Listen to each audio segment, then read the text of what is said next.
एक समय की बात है। रायगढ़ रियासत में विक्रम सिंह नाम का एक राजा रहा करता था। राजा बहुत ही दयालु और उदार था।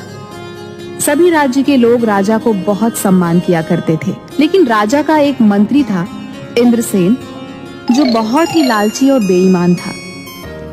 बोलो मंत्री, हमारे राज्य में सब कुशल मंगल तो है? कई दिनों से हमारे खराब स्वास्थ्य के कारण हम अपने राज्य के लोगों की खबर ही नहीं ले पाए। जी महाराज, आप चिंता मत कीजिए, राज्य में सब कुशल मंगल है महाराज। बस वो कई दिनों से राज्य के गरीब लोगों को शाही खजाना नहीं गया है। महाराज, अगर आप अनुमति दे तो आज थोड़ा शाही खजाना बांट दिया जाए महाराज। अरे हाँ हाँ, क्यों नहीं मंत्री। हमारे राज्य के गरीब लोगों के लिए हमारे शाही खजाने के द्वार हमेशा खुले हैं।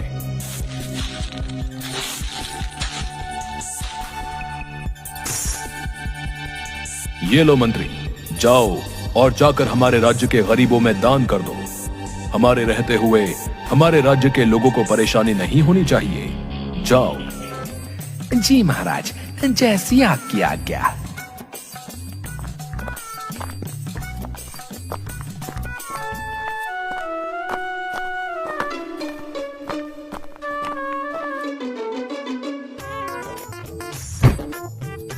अरे बाबा, कितना सारा शाही खजाना इकट्ठा हो गया है मेरे पास। बेचारे हमारे बेवकूफ महाराज जानते ही नहीं कि उनका दिया शाही खजाना कहीं और नहीं बल्कि मेरे ही पास आता है। एक दिन मैं इस राज्य में सबसे अधिक धनवान बन जाऊंगा। अगली सुबह राजा के महल के द्वार पर बहुत लंबी लंबी मूंछों वाला साधु आया। हमें महाराज से मिलना है, हमें महल में जाने दे। हम बड़ी दूर से यात्रा करके आए हैं, दया करो साधु पर। अच्छा ठीक है, लेकिन अभी महाराज सभागृह में है, तुम्हें प्रतीक्षा करनी होगी। नहीं, हमें प्रतीक्षा नहीं करनी, हमें अभी महाराज से मिलना है। हमें बहुत जोरों की भूख लगी है। सुना है महाराज बहुत दयालु हैं। जाओ, जल्दी जाओ, महाराज को सूचना दो कि हम उनसे मिलना चाहते हैं। अच्छा ठीक है, मैं जाता हूं महाराज के पास और बताता हूं उन्हें तुम्हारे बारे में।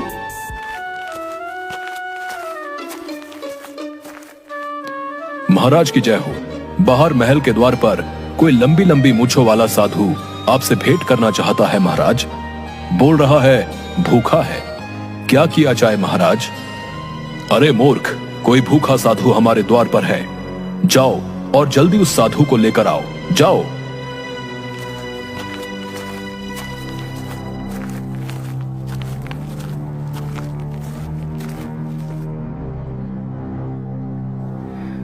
अरे भाई, ये कैसा साधु है जिसकी इतनी लंबी लंबी मूछें हैं? वाह वाह वाह वाह, क्या नजारा है। ऐसा नजारा तो पहले इस महल में कभी देखने को नहीं मिला। हाँ, बहुत ही सुंदर है। महाराज की जय हो। बड़ी ही इच्छा थी आपसे मिलने की महाराज। अभी काशी की यात्रा से लौटा हूँ, बहुत ही भूखा हूँ। महाराज के द्वार के बाहर से गुजर रहा था, सोचा आपके महल में अवश्य ही मेरी भूख शांत हो जाएगी महाराज। अरे हाँ, क्यों नहीं साधु महाराज, हमारे द्वार सदैव हमारे राज्य के लोगों के लिए खुले हैं। आइए, हम अभी आपके भोजन की व्यवस्था कराते हैं। बताइए साधु महाराज, क्या खाना पसंद करेंगे? हमारे शाही हलवाई वही भोजन बना देंगे। बताइए। अरे क्या सच में महाराज, मुझे यहाँ मेरी पसंद का भोजन खाने को मिलेगा महाराज? अगर ऐसा है तो जरा महाराज थोड़ी जलेबी और खीर और थोड़े समोसे अगर भोजन में मिल जाते तो आत्मा को शांति मिल जाती महाराज। अरे हाँ, क्यों नहीं, ये भोजन तुम्हें अवश्य ही मिलेगा।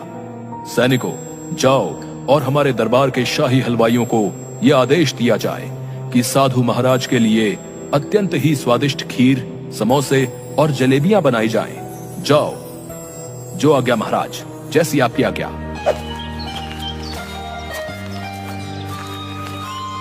जिसके बाद शाही हलवाई को यह संदेश जाता है कि साधु महाराज के लिए भोजन बनाया जाना है।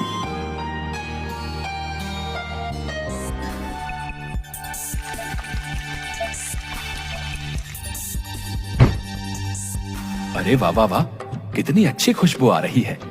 अरे वाह वाह, बहुत ही मजेदार।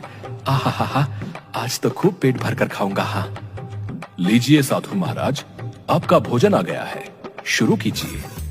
राजा के ऐसा बोलते ही साधु अपनी बड़ी बड़ी मूंछों पर ताव देते हुए खाने लगता है और देखते ही देखते कुछ देर में सारा भोजन खा जाता है।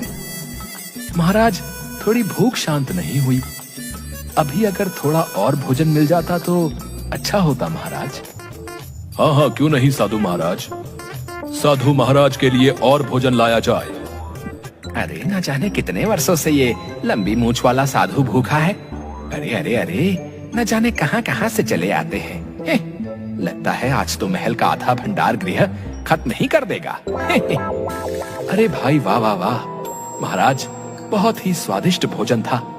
वाह वाह वाह, और जलेबियां तो इतनी मजेदार थी कि मेरी आत्मा ही खुश हो गई। वाह वाह वाह, बहुत ही उत्तम। तभी अचानक से राजा दरबार में बेहोश होकर अपने तख्त से जमीन पर गिर पड़ते हैं। अरे अरे, न जाने महाराज को ये क्या हो गया है भाई। अरे महाराज, आंखें खोलिए, ये क्या हो गया है आपको, आंखें खोलिए। अरे लगता है महाराज को उनके राजवैद्य की जरूरत है, लेकिन वो तो महल में है, उपस्थित ही नहीं है। अरे अरे, आप लोग दुखी मत होइए, महाराज बस अभी ठीक हो जाएंगे। आप लोग जरा हट जाइए, मुझे महाराज को देखने दीजिए।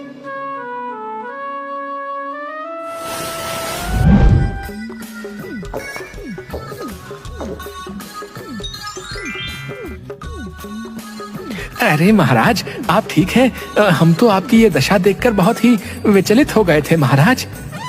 जी महाराज, आप ठीक हो गए महाराज, लेकिन ये साधु बाबा की ही वजह से हो पाया। इनकी दी इस दवा से ही आप ठीक हुए महाराज। आपका बहुत बहुत धन्यवाद साधु महाराज। न जाने हमें क्या हो चला है, हमारी खुद कुछ समझ में नहीं आ रहा। लगता है हमें कोई गंभीर बीमारी हो गई है, जिसकी वजह से हमें बहुत कमजोरी महसूस होती है। और इस समय हमारे राजवैद्य भी महल में उपस्थित नहीं है, जो हमें बता सकें कि हमें क्या हुआ है। लेकिन आपकी वजह से हम अपनी मूर्छित अवस्था से बाहर आ सके। हम आपसे बहुत प्रसन्न हुए।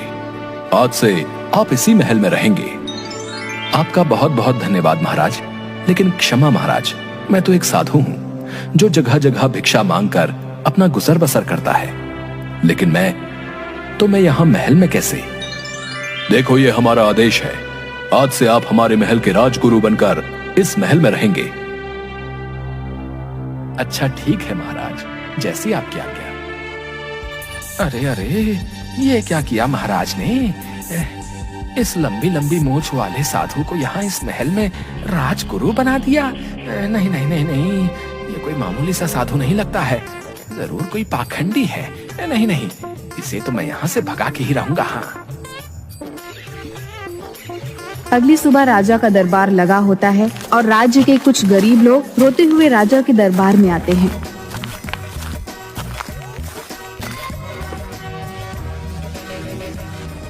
महाराज, हमारी सहायता कीजिए महाराज, हमारे बाल बच्चे भूखे मर रहे हैं महाराज। ये क्या किया आपने महाराज? आपसे हमारे जीवन यापन के लिए जो धन मिल रहा था, आपने वो भी बंद कर दिया महाराज। अरे, ये आप लोग क्या बोल रहे हैं? हमने कोई धन बंद नहीं किया है, बल्कि कल ही तो हमने आप लोगों के लिए अपने शाही खजाने का कुछ हिस्सा भेजा है। लेकिन महाराज, हम सच बोल रहे हैं, कुछ भी धन नहीं मिला है, जिसकी वजह से हमारे पास न तो कुछ है और न हमारे घरों में एक भी अनाज का दाना है महाराज। हम बहुत दुखी हैं महाराज। मंत्री, ये हम क्या सुन रहे हैं? हमने कल जो तुम्हें धन दिया था, क्या हुआ उसका? बताओ हमें, क्या हुआ? क्या तुमने हमारे साथ विश्वासघात किया है? हम इसकी सजा तुम्हें अवश्य ही देंगे। नहीं नहीं महाराज, हमें क्षमा कर दीजिए। वो कल हम जब राज्य में आपका दिया धन बांटने जा रहे थे, तो रास्ते में कुछ चोरों ने हमें घेर लिया था महाराज। वो सारा धन लेकर भाग गए। हमारी कोई गलती नहीं है महाराज। मुझे लगा आप मुझ पर बहुत क्रोधित होंगे, तो आपको नहीं बताया महाराज। हमें क्षमा कर दीजिए। मंत्री, तुम ये क्या बोल रहे हो? हमारे मंत्री होकर चोरों से डर गए और वो चोर सारा धन लेकर भाग गए? क्या इसलिए हमने तुम्हें अपना मंत्री चुना है? बताओ हमें। नहीं नहीं महाराज, हमें क्षमा कर दीजिए। वो सब्सक्राइब करने के बाद ना घंटी बजा देना, ताकि जब भी मैं कोई न्यू वीडियो अपलोड करूं तो तुम्हारे फोन की घंटी भी बजे।